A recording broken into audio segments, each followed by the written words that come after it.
Bienvenidos al estudio del primer libro de Samuel. Hoy analizaremos el capítulo 30, versículo a versículo. El título del tema de hoy es Un corazón fortalecido en Dios. El bosquejo de hoy es el siguiente. Primera parte, Siclag es saqueada por los amalecitas, versículos 1 al 6. Parte 2, David se fortaleció en Jehová su Dios, versículos 7 al 31. Oremos. Señor, te damos gracias porque eres bueno, porque nos permites abrir tu palabra para aprender, para conocer las intenciones de nuestro corazón donde hemos fallado, pero también para encontrar una solución, el consuelo, la paz que necesita nuestro alma. Te pedimos que seas nuestro maestro, en el nombre de Cristo Jesús. Amén. Bien, parte 1. Siclag es saqueada por los amalecitas, versículos 1 al 6. Estamos en el capítulo 30. Cuando David y sus hombres vinieron a Siclag al tercer día, los de Amalec habían invadido el Negev y a Siclag, y habían asolado a Siclag, y le habían prendido fuego, y se habían llevado cautivas a las mujeres y a todos los que estaban allí, desde el menor hasta el mayor, pero a nadie habían dado muerte, sino se los habían llevado al seguir su camino. Vino pues David con los suyos a la ciudad, y aquí que estaba quemada, y sus mujeres y sus hijos e hijas habían sido llevados cautivos. Entonces David y la gente que estaba con él alzaron su voz y lloraron hasta que les faltaron las fuerzas para llorar. Las mujeres de David, Ahinoam jezreelita y Abigail, la que fue mujer de Nabal, el de Carmel, también eran cautivas. David se angustió mucho, porque el pueblo hablaba de apedrearlo, pues todo el pueblo estaba en amargura de alma, cada uno por sus hijos y por sus hijas, mas David se fortaleció en Jehová su Dios. Bien, veamos el siguiente mapa. Nos dice que al tercer día llegaron a Siclag, lo cual nos indica que David y sus hombres cubrieron alrededor de 40 kilómetros por día hacia el sur, de donde estaban, de donde iba a ser la pelea, que lo hemos visto. Aquí está el campamento de los filisteos, el campamento de Israel, vimos la historia de Saúl con la adivina de Endor. Todo esto ocurre en esta parte al norte. Tienen que viajar al sur 120 kilómetros, 40 kilómetros por día. Y muy probablemente llegaron cansados, hambrientos, esperando encontrar las comodidades de un cálido recibimiento. Pero mientras van acercándose a la ciudad, ven un humo negro. No es el humo de una cocina, no es el humo de una celebración, es el humo de una ciudad quemada. Su ciudad, la que le había sido entregada a David, Siclag, pues había quedado desprotegida, porque recordemos que David y sus hombres fueron al norte con el ejército filisteo. Pero unos oportunistas amalecitas tomaron la ventaja de esta ciudad indefensa. Y no solo la atacaron, sino que le prendieron fuego. Se llevaron a mujeres y a niños. Y a los que habían quedado hombres, me imagino, de edad avanzada. David había llevado esta calamidad a otras ciudades. Recordamos sus incursiones mientras estuvo 1 año y 4 meses en la tierra de los filisteos. Nos dice que asolaba el país, saqueando ciudades y no dejaba con vida hombre, ni mujer, ni niños. Pues vemos aquí que los amalecitas fueron más misericordiosos de lo que David fue, porque no mataron a nadie. Pero aquí vemos también la mano de Dios. Y vemos que Dios está permitiendo esto, pero protege la vida de estas personas. ¿Te puedes imaginar la angustia de estos hombres al llegar a una ciudad quemada, devastada, y preguntarse dónde están sus esposas, dónde están sus hijos, sus hijas? ¿No se alegrarían ellos de verlos? Pero encuentran un pueblo fantasma, un montón de escombros, una ciudad sin voz de sobrevivientes. Parece que todo está perdido. Entonces la gente que estaba con David y David mismo empezaron a llorar, y dice que alzaron su voz, es decir, empezaron a gritar de angustia, de desesperación, hasta que les faltaron las fuerzas para llorar. ¿Por qué? Porque todo está perdido. ¿Alguna vez te ha pasado esto, que todo está perdido, que te faltan las fuerzas para llorar? Nadie en Israel podía ayudarlo, pues todos estaban en la batalla, ni tampoco los filisteos, también estaban en la batalla. Su familia había desaparecido, sus amigos también, porque incluso se volvieron contra él. Tenían planeado apedrear a David.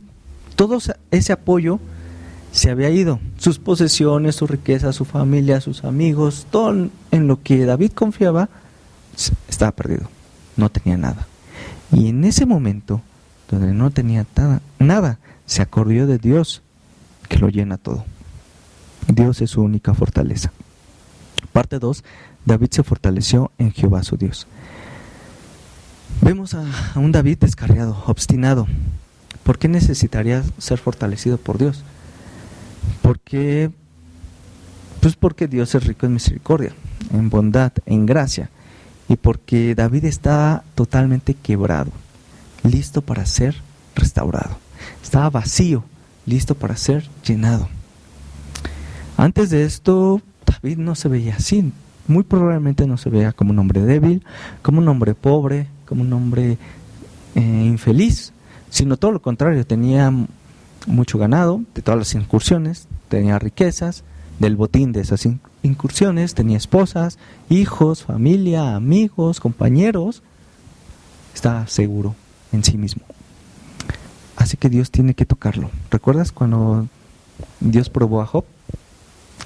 También le dio permiso a Satanás, pero le dijo: no toques a su familia, no. Y después le dijo: está bien, puedes tocar a su familia, pero lo puedes tocar a él, pero no toques su vida. Pues vemos que aquí Dios protege a las familias de estos hombres, a la de David, pero lo tiene que hacer de una manera, con una crisis, para que David entienda su propósito, para que David recuerde su identidad. Y creo que David se fortaleció. No nos dice cómo se fortaleció David, pero creo entender con estos siguientes 3 puntos.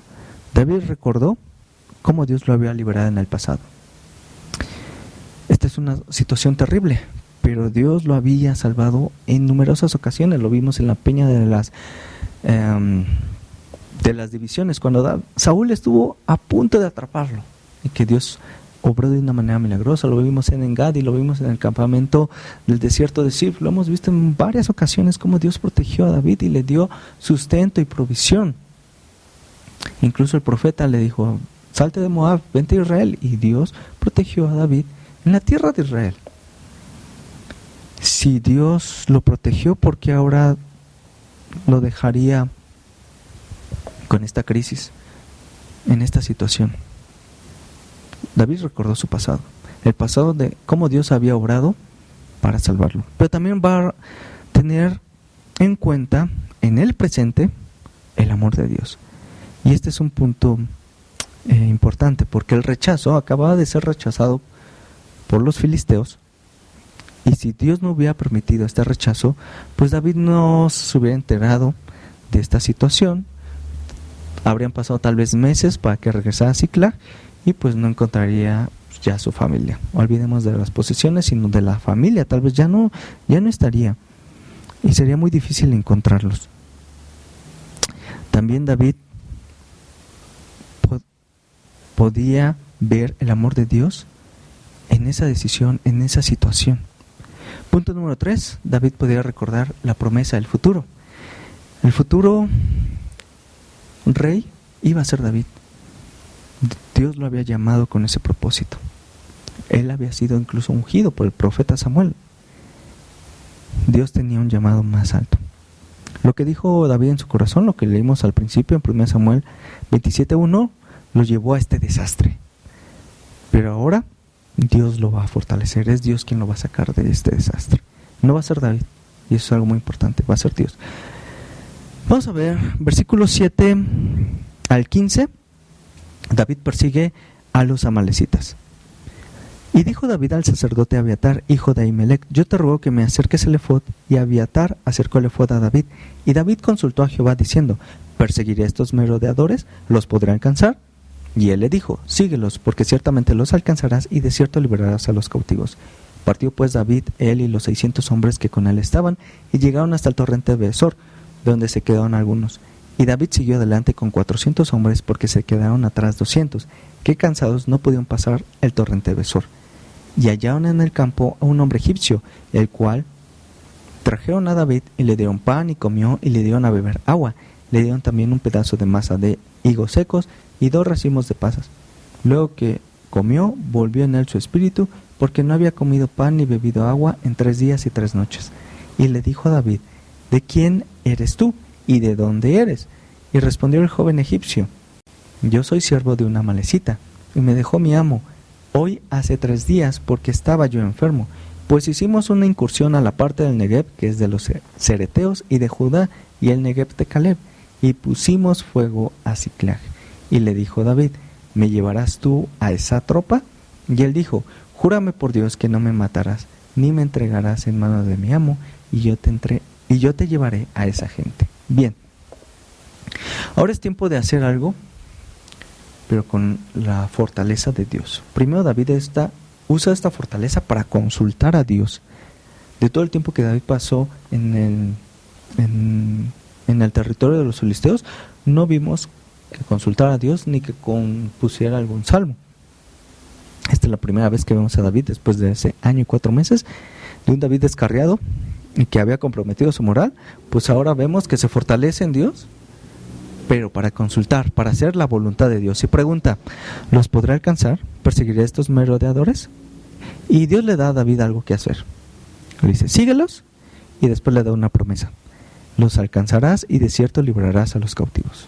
Le da una acción, una tarea y una promesa. Y esto nos recuerda Josué, el libro de Josué, esto nos recuerda Jueces y otras batallas que incluso Saúl ganó, donde Dios daba una tarea y daba la promesa de la victoria. Que peleamos desde la victoria. ¿Recuerdas esa frase? No peleamos para obtener la victoria, peleamos desde la victoria, porque la victoria ya nos ha sido dada. Y es con este nuevo impulso que David realiza esta tarea. ¿Para qué es la fortaleza? La fortaleza es por obedecer a Dios, porque muchas veces pedimos fuerzas a Dios, Dios nos las da, pero no lo utilizamos para obedecer. Lo usamos para nuestra propia conveniencia o tergiversamos el texto a nuestra conveniencia. No. La fortaleza de Dios es para obedecer su palabra. Algo cambió en David. Hace un momento lo querían apedrear, pero ahora lo siguen. Ahora, ¿qué fue lo que cambió? Pues que Dios fortaleció su corazón, le dio una tarea y le dio una promesa. Y con esto va adelante David. Mientras perseguía un ejército amalecita significativamente mayor, se enteró que una tercera parte de sus hombres no podía continuar. De sus 600 hombres, 200 ya no pueden caminar, y es que en 3 días habían recorrido 120 kilómetros. Pero David no permitió que esto los detuviera. Por eso puso a estos 200 hombres a cuidar las provisiones, aligerando la carga de los otros 400 hombres, y se puso en marcha otra vez, lleno de fe. Y lleno de fe, en este camino, hallaron un hombre egipcio que hacía 3 días había sido abandonado por su amo amalecita. Y cuando Dios te llena de su voluntad, no puedes ignorar a los afligidos, no puedes ignorar a los necesitados. Y David manda que traigan pan, que le den de beber agua, le da hasta un postre, un pedazo de masa de higos secos y 2 racimos de pasas. ¡Qué rico! Habla David con este hombre una vez que ya ha comido, que ha recuperado su espíritu, que ha recuperado las fuerzas, y le saca información y le dice, bueno, ya te ayudé, ahora, ¿qué haces aquí? ¿De quién eres? ¿De quién eres? Porque seguramente tenía una marca de esclavo. ¿Y de dónde eres? Porque también su piel era diferente. Su piel por la región donde vivía. Y nos dice que era egipcio. Y además que pertenecía a una amalecita. Y le dice, nosotros hicimos una incursión. O sea, él participó en esa incursión y le puso fuego a Siclag. Y le pide una cosa a David: júrame por tu Dios que no me entregarás a mi amo, porque nuestro Dios es misericordioso, conoce el Dios de los hebreos. Ciertamente los dioses egipcios o los dioses amalecitas no lo son. Veamos el siguiente mapa. Entre 10 y 20 kilómetros más tuvieron que recorrer los hombres de David para llegar al torrente de Besor, por lo que vemos que algunos se cansaron. 120 kilómetros, nosotros 20 kilómetros, pues ya es una gran distancia. Los amalecitas hicieron una incursión a la parte del Negev. Aquí vemos el Negev de los Ereteos, el Negev de Judá, el Negev de Caleb, y pusieron fuego a Siclag. Bien, aquí está el mapa para ubicarnos geográficamente. Vamos a leer los siguientes versículos de esta segunda parte. Del 16 al 20, David obtiene la victoria. Lo llevó pues el siervo egipcio, y aquí que estaban desparramados sobre toda aquella tierra, comiendo y bebiendo y haciéndose fiesta, por todo aquel gran botín que habían tomado de la tierra de los filisteos y de la tierra de Judá. Está hablando de los amalecitas.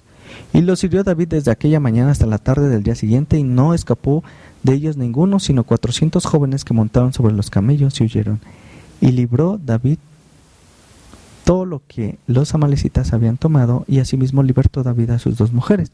Y no les faltó cosa alguna, chica ni grande, así de hijos como de hijas, del robo y de todas las cosas que les habían tomado. Todo lo recuperó David. Tomó también David todas las ovejas y el ganado mayor, y trayéndolo todo delante decían: este es el botín de David. Bien, cuando encontraron a los amalecitas, los encontraron en medio de una celebración de victoria. Y es así como David los sorprende. Habían comido, habían bebido. ¿Y por qué?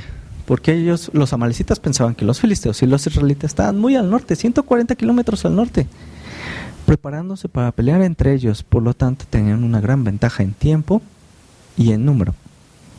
Pero David los hirió porque pues los encontró, dice, desparramados. Es interesante esa palabra, desparramados, así que ya te puedes imaginar cómo los encontró. Los hirió desde aquella mañana hasta la tarde del siguiente día, y todo lo que le habían arrebatado lo recuperó.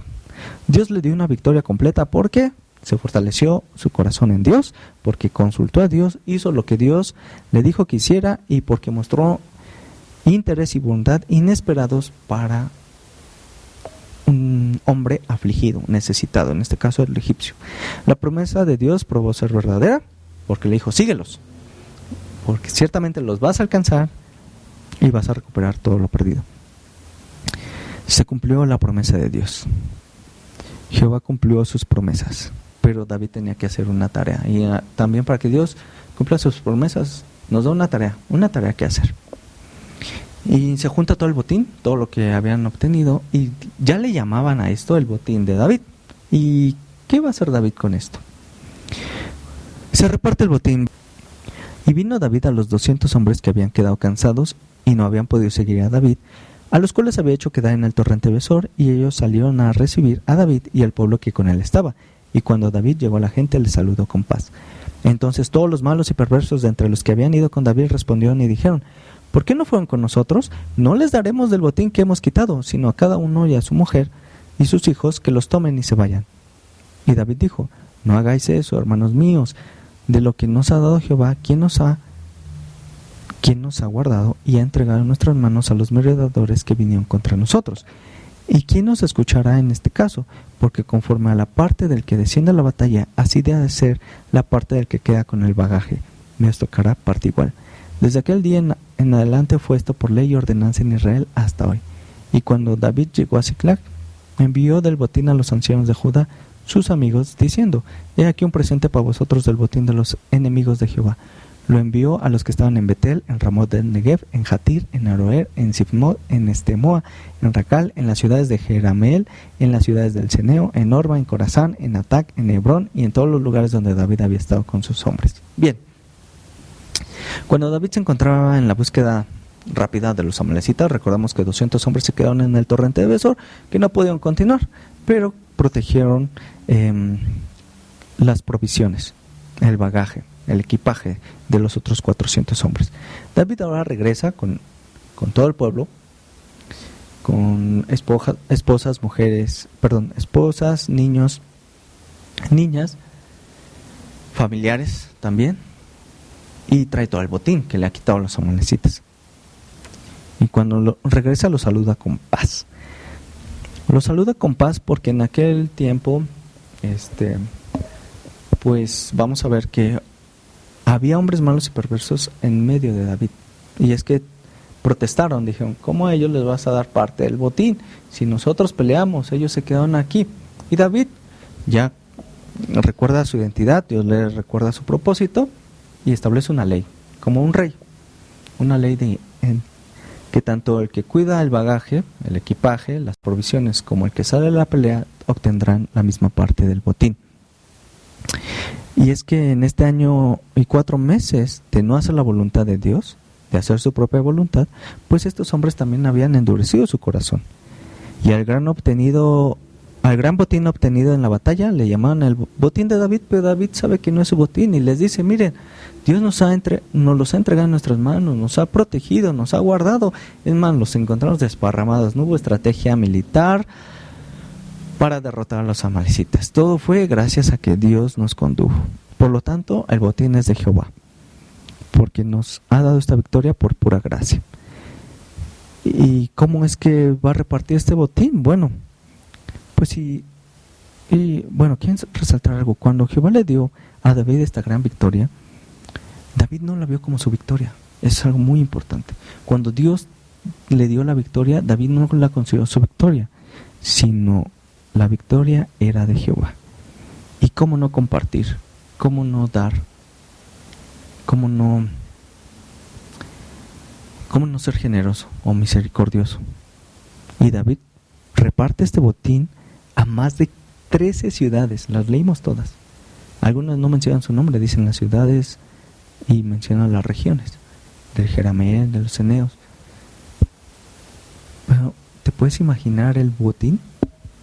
Para 13 ciudades, más de 13 ciudades, aparte los 600 hombres de David y aparte lo que se comieron los amalecitas en su gran celebración. Era un botín grande. Había botín de sobra, pero David sabía o recordó quién era su dueño y que su dueño era Dios. Termino. En resumen, David se fortaleció en Jehová su Dios, fortaleció su corazón en Jehová su Dios. David consultó a Dios, recibió una tarea para realizar, creyó en la promesa que se le dio junto con la tarea, mostró interés y bondad hacia otros, obtuvo la victoria, pero no la consideró como suya, compartió la recompensa con otros y David hizo lo que podía para reparar sus relaciones. No solo con sus hombres, al regresarle a sus esposas, hijos, hijas, sino también a todas las ciudades donde David había estado.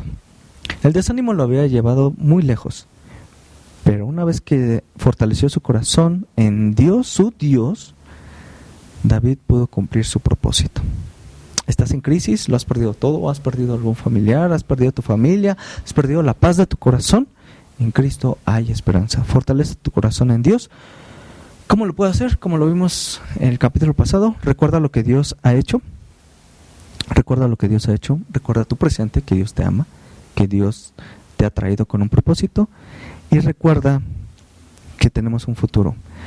Un futuro, una promesa de restauración, de un nuevo cielo, de nueva tierra, de un nuevo cuerpo. Así que agradece a Dios. Somos peregrinos en esta tierra, porque el cielo es nuestro hogar. Allá está el botín, se va a repartir a todos por igual, tanto para los que predican el evangelio como para aquellos que nos quedamos aquí, pero nos quedamos aquí cuidando el bagaje, las provisiones, pero también ayudando a los demás. Termino con la letra de un himno: soy peregrino aquí en este mundo triste, no tengo hogar donde morar, así como David no tenía lugar donde morar. Voy caminando en muchas dificultades, pero en el cielo está mi hogar. ¿Por qué? Porque mensaje tengo que anunciar, que aún ángeles quisieran dar. Reconciliaos hoy es la divina voz, reconciliaos hoy con Dios. Señor, te damos gracias por tu mensaje, por tu palabra, porque ciertamente nos vivifica, nos da nuevas fuerzas, nos anima a seguir adelante, a confiar en ti, a recordar el pasado en donde tú nos has bendecido, has estado con nosotros, a tener en claro el presente, cómo nos amas, cómo nos proteges, cómo esta situación nos ayuda a volver a ti, y también recordar el propósito al que hemos sido llamados. Te damos gracias por ello, Señor, en el nombre de Cristo Jesús. Amén.